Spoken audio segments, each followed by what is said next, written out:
सवाल मेरा आपसे है कि गाजियाबाद के नगर पंचायत दासना क्षेत्र अंतर्गत लगभग 100 बीघे के कब्रिस्तान हैं, वहाँ पर जो है अवैध रूप से कुछ लोगों ने कब्जा किया हुआ है और इसी के साथ में जो है डीएम को आदेश भी कर दिए गए हैं कि वो जो अवैध कब्जे हैं उनको कब्जा मुक्त कराया जाए कब्रिस्तानों को। सर, उस पर क्या कहना है आपका? क्या कोई मैं निश्चित रूप से कहना चाहूँगा कि हमारे द्वारा लगातार सभी सरकारी भूमि की जाँच की जा रही है और जाँच करने में क्रमिक रूप से हम सभी अवैध जितने भी निर्माण हमें मिल रहे हैं हम सब पर विधिक कार्रवाई करते हुए ध्वस्तीकरण की कार्रवाई और अवैध अतिक्रमण हटाने की कार्रवाई की जाएगी। सर, पूर्व में भी यहाँ पर जो है लेखपाल और आपके तहसीलदार साहब जा चुके हैं, लेकिन वो भी ऐसा लग रहा है जैसे अपने हाथ खड़े करते हुए नजर आ रहे हैं। क्या इस पर आप भी ध्यान देंगे अपना जाकर? नहीं, बिल्कुल हम इसको विशेष रूप से ध्यान देंगे और इसमें जो भी हमें अवैध अतिक्रमण मिलता है हम कार्रवाई करेंगे। जैसा कि आप देख रहे हैं डासना में भी और अन्य जगहों पर ऐसे अवैध अतिक्रमण पाए जाते हैं, तो उस पर जो है प्रशासन पीछे हटने वाला नहीं है और जो है जो कार्रवाई उचित होगी उसको पीछे नहीं हटेगा। बने रहिए मेरे साथ, मैं चौधरी से दिखाते रहेंगे ऐसी खास खबर केवल हम सत्ता के साथ गाजियाबाद।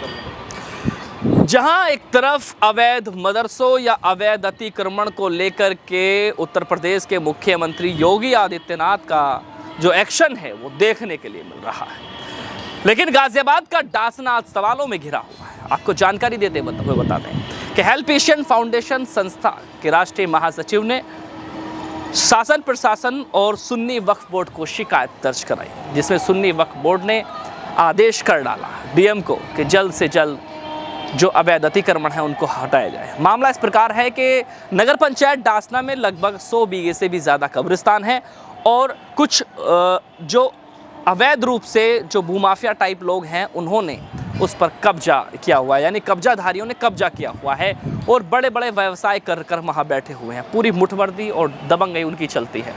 जब कोई शिकायत करता है तो उनको डराया धमकाया जाता है। चलिए आइए बात करते हैं कि अभी हमारी जो बात हुई है एसडीएम गाजियाबाद ने, उपजिलाधिकारी गाजियाबाद अरुण दीक्षित से बात हुई है। उन्होंने भी जानकारी देते हुए यही बताया है कि जल्द अवैध अतिक्रमण पर जो है एक्शन किया जाएगा और डासना पर भी एक्शन किया जाएगा। मेरे साथ यहाँ पर शिकायतकर्ता प्रदीप जी मौजूद है। प्रदीप जी, अभी आपने पीछे शिकायत लगाई थी और अधिकारी भी बीच में पहुंचे थे, उन्होंने क्या कहा था और अब एसडीएम ने जो है आदेश किए हैं कि जल्द इस पर जो है अतिक्रमण हटाया जाएगा, क्या कहना है आपका? इस पर सिर्फ शुरुआत यहीं से कर लेते हैं कि किसी भी चीज़ के विषय में अवगत कराना होता है। शासन प्रशासन को अवगत करा दिया, वो सारी बातें आपने बता दी। इसमें मुख्य कार्यपालक अधिकारी जो हैं आईएएस अधिकारी महोदय सुन्नी वक्फ बोर्ड लखनऊ से, उन्होंने इस पर नियम अनुसार कार्यवाही के आदेश दिए हैं कि इसकी जांच की जाए। संबंधित जो दस्ता है या टीम है उस पर नियम अनुसार वैधानिक कार्रवाई की जाए, जो कि जिला अधिकारी गाजियाबाद के माध्यम से कहीं ना कहीं होती अवश्य, कहीं ना कहीं आज नहीं तो कल नज़र आएगी। और सबसे बड़ी बात, शिकायत करने का मकसद किसी भी प्रकार का मतभेद या मनभेद नहीं है, ना तो संबंधित अधिकारियों से, ना वहाँ पर जो उन्होंने कब्ज़ा किया हुआ है या कब्ज़ा प्रतीत हो रहा है। मैं हर अपने शब्दों को, गरिमामय शब्दों को कायम रखूँगा।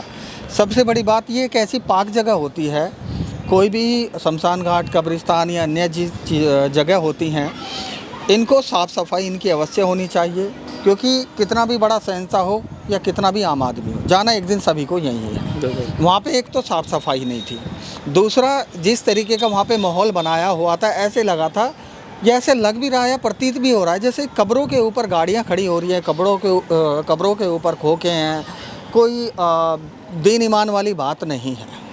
तो ये चीज़ें किसी भी प्रकार से मतभेद या मनभेद वाली ना रखें। प्रदीप जी, आप एक हिंदू समाज से आते हैं और आप मुस्लिम समाज के लिए एक पुण्य का कार्य कर रहे हैं, इस पर क्या कहेंगे आप? देखिए, पुण्य और पाप की तो मैं बात नहीं कह सकता। मैं तो उन बुद्धिजीवी लोगों से ही एक विनती करता हूँ, सवाल नहीं करूँगा, ना मेरी औकात ना बिसात।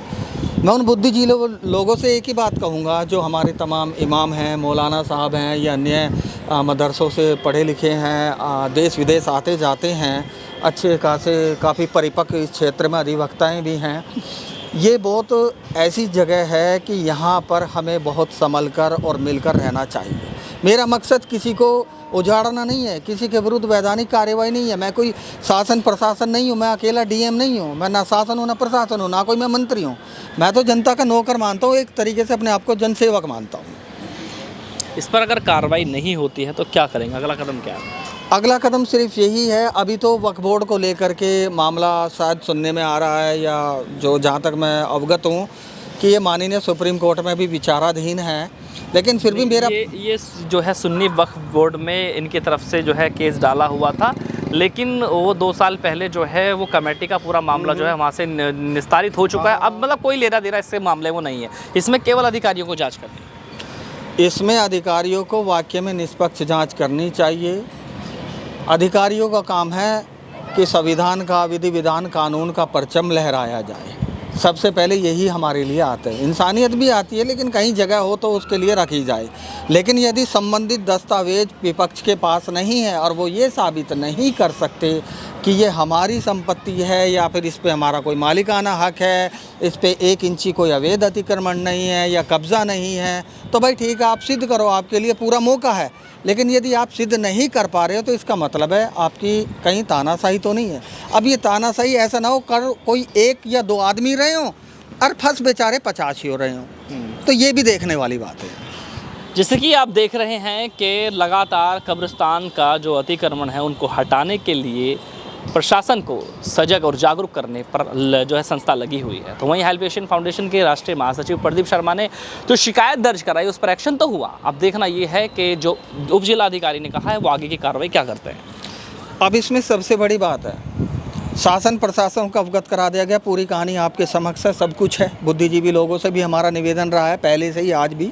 हम किसी के कोई ज़बरदस्ती नहीं है और ना हम कभी करी हमने। शासन प्रशासन आंखें खुली रखता है और दस्तावेजों के आधार पर सारी प्रक्रिया होती है। अब आगामी 2 सप्ताह के अंदर या 3 सप्ताह के अंदर हम माननीय सुप्रीम कोर्ट का रुख करने के लिए लगभग ये समझ लीजिए बाध्य होने वाले हैं, या माननीय उच्च न्यायालय इलाहाबाद की तरफ बाध्य होने वाले हैं। हमें तो पूरी उम्मीद है कि मुख्य कार्यपालक अधिकारी ने भी अपना कार्य किया है और उम्मीद है जिलाधिकारी डीएम साहब रविंद्र कुमार जी ने भी अपना कार्य किया। लेकिन ये बीच में कहानी कहाँ अटक रही है ये समझ में नहीं आ रही। किन कारणों से अटक रही है, क्यों कार्यवाही नहीं हो रही, और अगर जो कार्यवाही नहीं हो रही है तो गाजियाबाद जिला प्रशासन का, वक्फ बोर्ड का और या संयुक्त टीम का एक फ़र्ज़ ये तो बनता है कि वो लिखित में तमाम पहलुओं पर बिंदुवार, पॉइंटवार हमें ये लिखित में दे दें कि इन वजहों से कार्यवाही नहीं हो रही और इन वजहों से कार्यवाही नहीं हो सकती या कार्यवाही में इतना टाइम लगेगा। बने रहिए मेरे साथ, मैं चौधरी अफसर दिखाते रहेंगे ऐसी खास खबर केवल अहम सत्ता के साथ, गाजियाबाद।